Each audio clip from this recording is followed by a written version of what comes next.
What's up, everybody? Thanks for tuning in to this episode of English Turks, where I review your favorite Turkish series with and without English subtitles. And today we're talking about Adim Farah, episode 3 of season 2, which is labeled episode 17. Now, we're going to talk about this new episode, but before I do, I definitely want you to click that subscribe button, like this video, and share this with someone else who also loves Turkish dizies. We see in the beginning of this episode that the ladies are preparing food for Farah, but they're also putting medicine in the food. Now, I'm going to be honest, as soon as I saw this, my first thought was that they are trying to drug her so that she's out of it, right? And I still stick with that. She has no idea they're putting stuff in her food. And this young lady, the one that gave her the phone in the first place, she seems like she just does whatever anybody tells her because she's scared of everything. Anyway, Benham comes home after he's thrown, Tahir off of this building. He comes home and basically he's approached by his mother, who's like, why is this girl back in this house? And he basically tells her straight up, like, you said Farah ran away, but I know she didn't run away. And she's like, yes, she did. She's like, no, she was dragged away and you let it happen. And then basically insinuates to the fact that he has now killed Tahir. The mother, who is upset, goes to Farah and tells Farah that Tahir is dead and that because of Farah, the blood of Tahir is on her son's hands. And Farah just goes crazy. She goes crazy. She starts choking out the mother. She starts beating up on the security guards. She grabs clippers while Benham is trying to calm her down. Eventually, she does calm down and he takes the clippers away from her. And he has her dragged back into the little room downstairs or whatever, and she is freaking out. She's like, what am I gonna do? I can't lose him, something like that. And then Benham's mom tries to speak up again, but Benham shuts her down real quick and she walks away real fast. Now Benham has sent his men to go check and basically, I guess, get rid of Tahir's body, but they don't find Tahir there. And so they send him on a manhunt to look for Tahir. And where do we see Tahir? Tahir is with Mirchan inside of an ambulance. They were trying to take him to the closest hospital, but Mirchan knows that they're going to be hunting for him. So she has them take him to a farther hospital. We then see our girl Gonul. She still can't reach her husband, and she's basically going through some things. And she's writing like this letter, I guess it's to Farah, but basically stating like, you don't want anything to do with me anymore, you treat me badly or whatever. But we get a flashback of when Bakir takes Gonul to see Farah, and she does. And Farah is basically telling her, like, you need to get over this. You need to just move on with your life, because she can't really get over the fact that they are the reason the Aga is dead. But she does get to see Kerim Shah before she leaves. But she is heartbroken because Farah basically has turned her away. Farah has to turn her away because her being in their presence is not safe enough for her. Anyway, as she's going through this memory, Bakir tries to calm her down, and obviously we all know he has a thing for her, and her mother sees that, and she is not having it. She doesn't want her daughter anywhere near this man. So we'll see how that goes.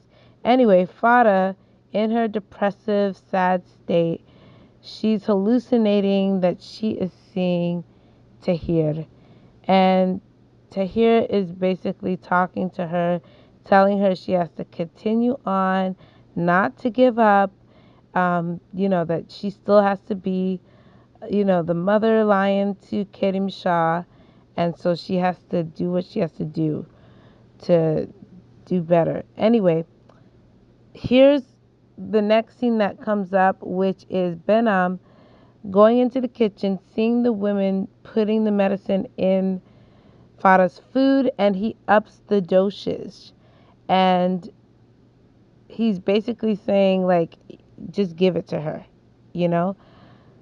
And the purpose, this is why I think that this is to help her calm down, but obviously we don't really know exactly what it is. But of course, she's hallucinating, and now she's really under this impression that Tahir is dead.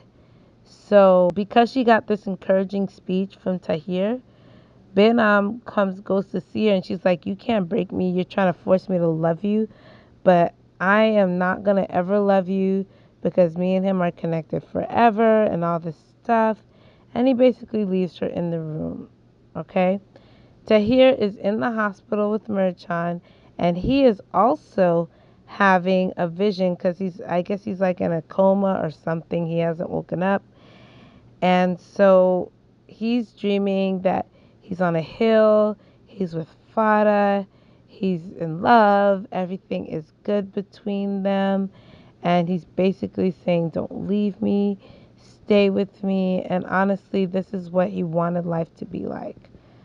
Obviously, this is not what life is like because he wakes up to who? Mirchan. And basically, he's confused because he's like, "You are the cousin of this man that I can't stand that threw me off the building." And she's like, "I saved your life." And he's still confused, like, "Why did you save me?" And she's like, "Because I hate my cousin and I want to get at him, and you are going to be my ticket to get at him." Now, Tahir is not all believing in it. He tries to attack her. He ends up falling on the floor. She tries to go get help to get him off the floor. But when she goes out, she sees Benham's men are there. And so she has to do a lot, but she eventually convinces Tahir to leave the hospital with her. She pulls a fire alarm, and then they race out of there into a taxi, and they disappear. Farah, she wakes up and she sees the doors open, and she goes out and she's looking, and basically Benham tells her that Karim Shah is gone. He sent Karim Shah to Iran, and that's where Karim Shah is going to be from now on, and she's never going to see her son again. And Farah starts freaking out. Like, she has a whole freak out. She goes to the bedroom. She doesn't see any of his stuff. Like, she sees some of his stuff, but she's really just having a full-blown panic attack, crying, heartbroken. And the mother's like, "Listen, your son has gone to a better place. He's with the people that are going to take care of him." And Farah is dealing with this. Okay? Now, we go back to Mirchan. She's taken Tahir to this house that she's rented under a different name so she wouldn't be found. And basically, she explains more in detail as to the fact that she wants to get her cousin. She wants to get Benham, and she needs Tahir to do it. And she's convincing Tahir that he needs somebody on the inside. And because she's Benham's family member, she can go into the company. She can do all this stuff. Her father's also at the company, so she can be his inside person. And Tahir's like, okay, maybe. But anyway, we go back to Farah and Benham. Benham is with Farah, and basically she's like, "You've taken the last thing you can from me." She breaks something, takes a piece of the glass, and threatens to cut her throat. Benham is like, "Oh no, don't do it, don't do it, don't do it." She again hallucinates, and she sees Tahir, and she tells Tahir that she's given up. She takes the glass and she cuts her wrist and faints. Benham is like, oh my gosh, help me, help me, help me." Yeah. We're taken over and we see Bade, and she is trying to convince Mehmet to get into a wheelchair. He's obviously hates the fact that he's in the Aga's house. He hates the fact that he's being taking care of the people that he can't stand, and he is just annoyed. He doesn't want to be in a wheelchair. He hates the fact that he can't walk, the whole nine. And yet still all the women are in the same house. Well, Vera comes to the women and says, like, things are going to change. I am now going to be part of the business, and I've claimed the Aga is dead, so we get access to his will, and that we can divide up the things that need to be divided up. Well, Bekir is like, okay, we're gonna do the will. What if I'm like, what if he left part of the company to us? And she's like, well, then you're gonna give the company to me. And he's like, well, why would I do that? And she's like, because I'm the one that's gonna be taking care of this family, and I need the shares so that I could take care of the family. Obviously, you see Bakir, he's not in game with that. And he obviously, if he gets any shares at all, he's definitely not giving any of them to Vera. So then the episode goes to Benam and Farah. Obviously, Farah is like in and out of consciousness, but she sees herself with Kerim Shah, and then Kerim Shah is like telling her, like, you know, are you planning on leaving me? And she's like, no, I wouldn't leave you. And he's like, well, then why did you do this to yourself? Basically talking about the fact that she cut herself. And basically, I guess that was giving her the will to live. And she comes back to consciousness, wakes up, and who does she see in the bed next to her? Kerim Shah, fast asleep. So she's highly confused by it. But Kaden Shaw basically tells her, listen, I went, I saw my sisters, everything was fun, and I had a good time, but I had to come back because you got sick, and you needed me, so that's why I came back. And we see Benham come in the room, and he's like, thank God you're awake. And basically, he's the one that told Kadim Shah that sometimes mothers need their sons or their children so that they can get better. And obviously, Farah is still super confused. Benham sends Kadim Shah away and basically tells Farah, like, it was an eye-opening experience for him, so he doesn't want to do what he was doing before, forcing Farah to, be locked up in a room, keeping her away from Kerim Shah. I guess in the long run, he really needed to establish a relationship with Kerim Shah, and now that Kerim Shah completely trusts him, I think he feels a little bit more secure that Kerim Shah would not run away with his mother if he had the opportunity. But even if he did, he would probably constantly be asking for his dad and try to reach his dad. And so he's telling Farah, we have a son together. I'm not torturing you anymore. You can spend as much time as you want with Kerim Shah. And in the end, I'm going to have you love me again, but not by force. I'm going to have you do it just because you want to. Like, I'm going to make you fall in love with me again. Meanwhile, we're taking back to, now this is a week later. So um, her waking up, she woke up a week later after she cut herself, which is also basically a little, I guess, Tahir was like pushed off the building the day before she cut herself. And so he's now a week later better. He's still wearing like a body brace because his ribs got hurt in the fall, but he's doing better. He's in a nice house and he's on a mission. He's got his clothes on and he's like, let's go. We're going places. We're taken to another flashback where Tahir is in the car with Kid and Shah. I guess they're waiting for Fada. She went to buy food and he starts driving with Kerim Shah in the car, and the mother's, and she sees it, and it's a sweet and happy memory. Part of that storyline of Farah is, she's like, how can we be like, how can I fall in love with you when you killed, my husband? And he's like, your husband's not dead. I promise you, he's not dead. He's alive. And you can see for yourself because he's coming here today. Well, he does go there. Anyway, he goes to see Benham and he tells Benham, like, you and I, we have no qualms anymore. I believe you. I believe Farah, and so here's divorce papers. And he actually signs the divorce papers and gives it to Benham. And Farah's standing at the top of the stairs. She sees him and he climbs the stairs. He sees her and he says, listen, I'm done. I wash my hands of you. It's over. Farah, who's just relieved at the fact that he's alive and not dead, she goes in her room and she basically grieves the loss of her true love because now they're separated by marriage.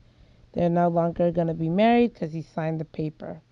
Merchan has already started figuring, doing research into things for Tahir.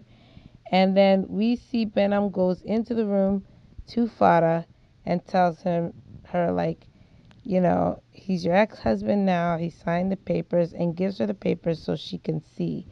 But he also tells her like, you're free. You can do what you want. You can leave this room whenever you want. I'm going to treat you like a princess and we're going to slowly fall back in love with each other.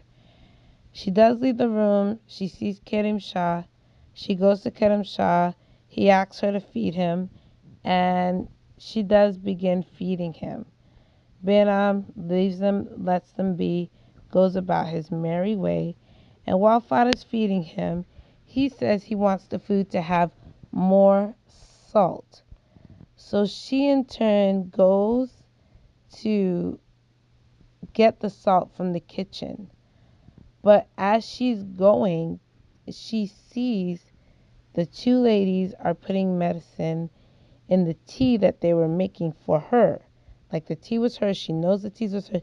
She sees them putting the medicine in it and she starts to freak out a little bit. So instead of getting the salt, she goes back and she continues to feed him. They come out, they try to offer her the tea, and she says, you know what? Go ahead and feed the child. I'm going to go back to my room. I'm not feeling too good. Bring my tea there. So then the girl that's the one that's afraid of everybody and she just does what everybody says, she ends up bringing the tea to Farah, and we're going to get into that situation. But in the meantime, Tahir goes to see Mehmet at the Aga's house. And of course, Mehmet is being grumpy. He's like, oh, what do you think? We're friends or whatever. He's like, no, I came to fill you in with the details, and basically tells Mehmet that he divorced Farah. And Mehmet's like, what are you talking about? Like, how could you do something like that? Farah's the one that made you human and all this stuff. And basically, Tahir's like, you know what? Things are happening. You need to get back to your old self. You need to get it together. And he drags Mehmet into the wheelchair, takes him upstairs, and basically tells Bade that he's going to go live with Tahir. Now, Bade obviously is heartbroken by this because she's been taking care of him this whole time. I think it was like a year. She's been taking care of him. And so she's heartbroken that he finally wakes up and all of a sudden it's like he's gone. And she couldn't really do much. She had to let him go. And Bakir went and got all his belongings to give to Tahir. Meanwhile, Vera, she thinks she's on top of the world. She's going to get this will read and she's going to be majority owner of the company. So she won't have to worry about money anymore. Like, she is on top of the world. And now she's dragging her daughter-in-law around like she's her assistant or something like that. And she's like, oh, well, you might have something in the will. And she's like, why do you think I would be in the will? He's like, because you were the Aga's bride. Like, his son married you. So I think that's another reason why she keeps Gonu close. Anyway, Farah approaches the girl all about the pills and says, like, I'm going to call the police on you and all this stuff.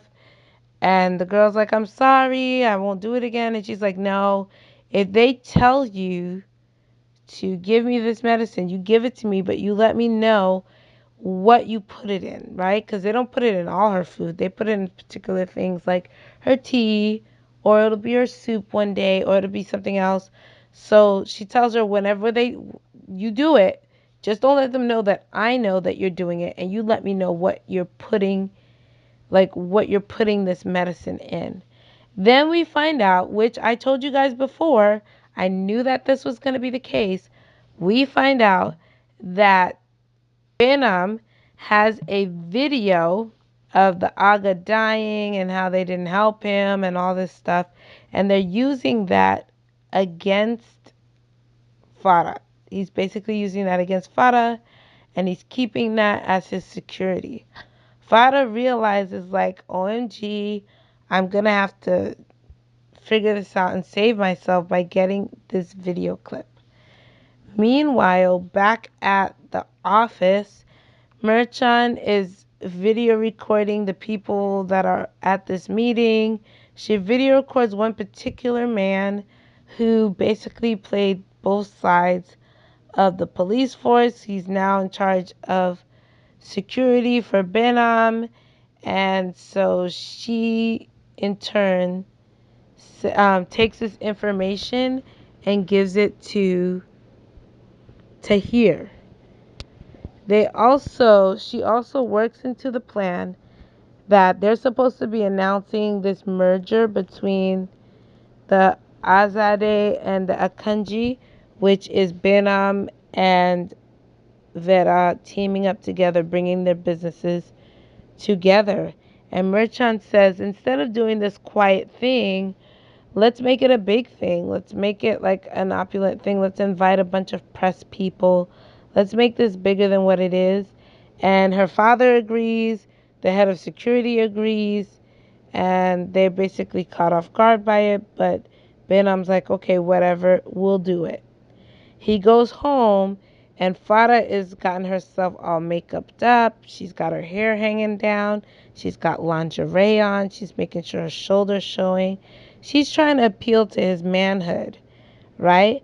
And so Farah's like, I've woken up from this thing, and I'm just thinking, like, I totally am wrong. You saved my life.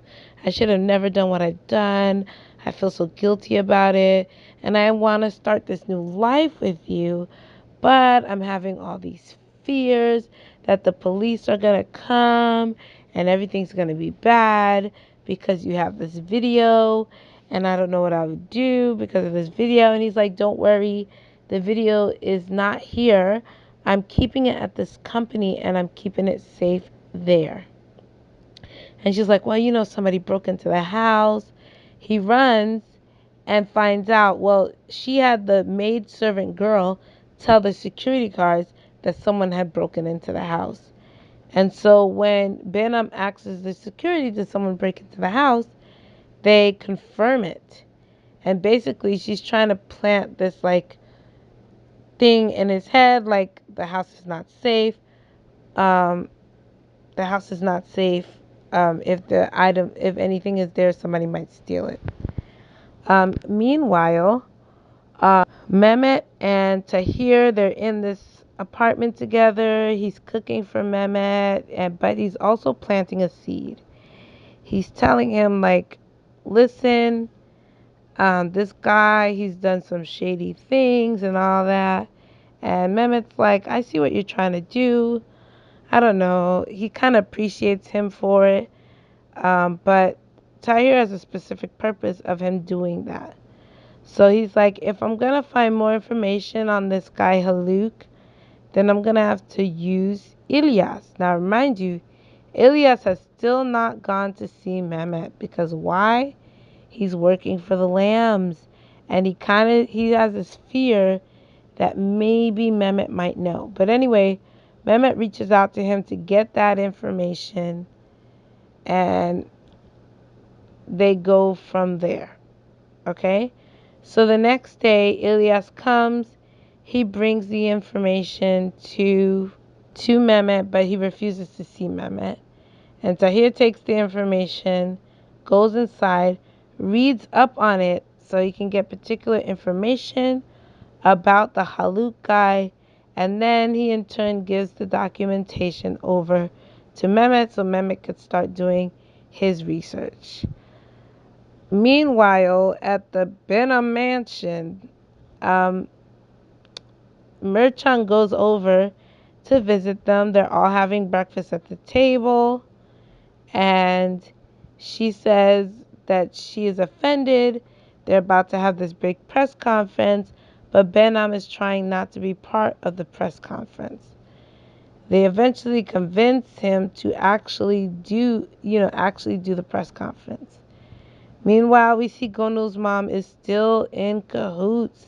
She's talking to her husband, and she's giving him all the details about what's going on, that Mehmet's awake, hasn't remembered anything about him, and I want to know what he told her for her to be in agreement with this, because what reason could he give his wife for shooting his own son in the head? I don't know. Meanwhile, the ladies are like upset that Mehmet has left. It hasn't coming back to the house, and they're like, let's go get him. I don't think they actually do, but they do say that they want to get him. Tahir makes breakfast for Mehmet and basically leaves him to do what he's got to do, but everything's a little bit confusing. Later on in the evening, Farah approaches Benam, brings him tea, acts like she's all for this idea of them being together, and she asks him a little bit about work, and she's like, are you really going to do this press conference? I want to go with you. I want to see where you work. I want to see everything. And so he agrees that he will take her. That night before, Haluk is getting in his car. Once he gets in, he is at gunpoint told, like, hey, I know you have some serious issues because you were doing shady stuff when you were in the police force and you are afraid of getting caught. But there's someone working on the inside, and if I tell you that person's name, you're going to be, you're going to have less fear or whatever. But he says, in return of this, you need to sign over your shares to the company to me. And so Haluk ends up doing just that. He signs his shares over to Tahir and basically walks away from that situation with the name of the person that could end up putting him in jail. Meanwhile, the next day, Tahir packs up a bunch of guns. He's questioned by his brother, who he doesn't know is his brother still. But he says, listen, I got to take care of things. You need to take care of your own things. I'm going to do me. So everybody's headed to the company, okay? Merchan's a little bit nervous because she's like, man, I hope nobody's get hurt. Promise me nobody's going to get hurt. Benham gets to the office and he realized that there's new security men at the door, and he's like, why are you here? Like, who are you? Are you new? And he's like, yes, I am. He's like, well, good luck to you and whatever. He's just assuming that Haluk hired new men. He has Farah with him. They go upstairs.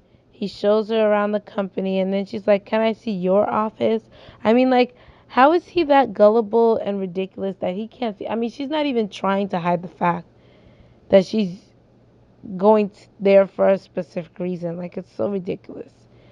But anyway, Ben was like, yes, this is an important thing today, and I'm excited to have you here with me. He gets called out of the room, and Farah starts frantically searching for the safe. She finds it, and she starts trying to get into the safe. Merjan's dad, who is the ambassador or whatever, he's trying to get in his car to go to this important meeting, and he sees Haluk there, and Haluk's like, I'll give you a ride to the meeting. I thought we could ride together. They get into the car, and basically they're not taking him to no meeting. At gunpoint, they're like, we got things to deal with, you know? Anyway, Gonul finds out that Farah is at the company. She goes and sees her. She's excited to see her. Vera is obviously not excited to see her. And um, she wants to go back into the safe, but she can't because Benham comes to get her to bring her to the meeting. They make Mirjan goes ahead and makes a simple announcement, but then I guess the lawyer comes up to finish making the rest of the announcements. And while they're making this announcement, Farah and Benham are coming down the stairs, but Tahir is getting out of his car. So they go into Tahir goes into the meeting just as Benham starts giving his speech. Farah's on stage with him, Merjan's on stage with him, Vera's right there, Gonul's right there, like everybody's there. And so he starts awkwardly clapping in the silence because he's walking into this building. And he goes up towards the mic and he says, I am the new partner for this holding. And everybody's like caught off guard. And Benham's like, what the heck are you talking about? And stuff. He was like, oh, your friend Haluk sold me, gave me his shares. And he was like, well, that was only like 2% shares. And he was like, yeah, but once the will is read, the Aga's will, then we're gonna see that he also left me, I think like 8% or 7% or something like that, which gives him a 10% holding in the company, somewhere around there. And obviously Vera's confused by this, but she was never involved in the company in the first place. So I don't know why she's acting all dumbfounded, cause like, of course, the Aga is gonna do something with his best man, you know. And so he's like, well, let's not argue about this here because we're in front of the press. And they're like, okay, well, Benham decides no more questions. And they say, okay, well, let's get a photo. So he calls Farah over to him. And Tahir, like a true G, true gangster, he walked right in the middle of Benham and Farah to make sure that all the pictures would show that Farah is by his side and not by this man's side. Farah acts all annoyed and pissed off, and she walks out of the building. Benham goes straight to Vera and he's like, let's go upstairs. And Tahir goes and makes his way also out of the building. Now, while they're outside of the building, um, he sees Farah.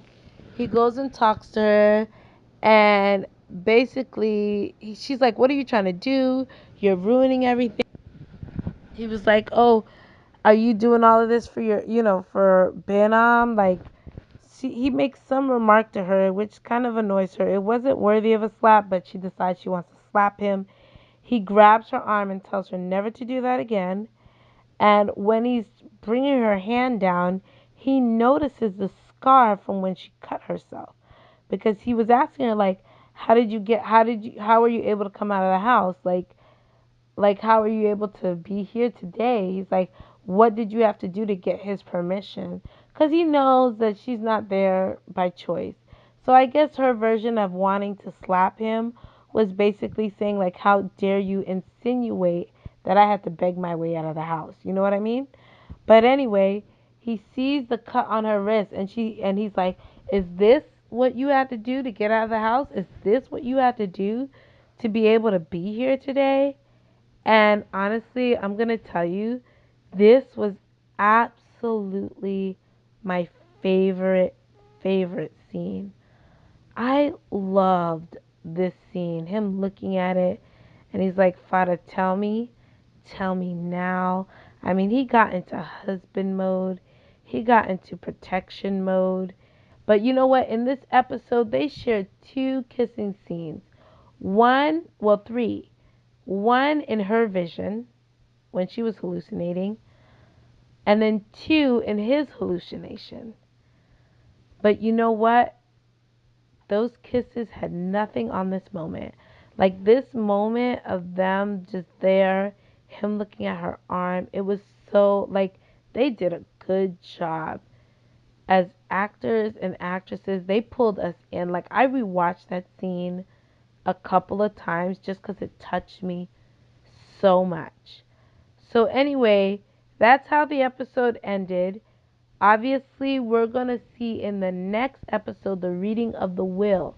We're still not absolutely sure if Tahir actually has that percentage, but I remember in the first season they did talk about something in that capacity, but I can't remember in detail. If anybody knows, let me know in the comments below. Anyway, that's my review of the episode. Love it. It's drawing me in. It's making me want to watch. Let me know what your thoughts are in the comments below. And don't forget to click that like button so that this video can actually get pushed to others. Click that share button. Leave a comment. And don't forget to subscribe. I'll see you guys in the next video.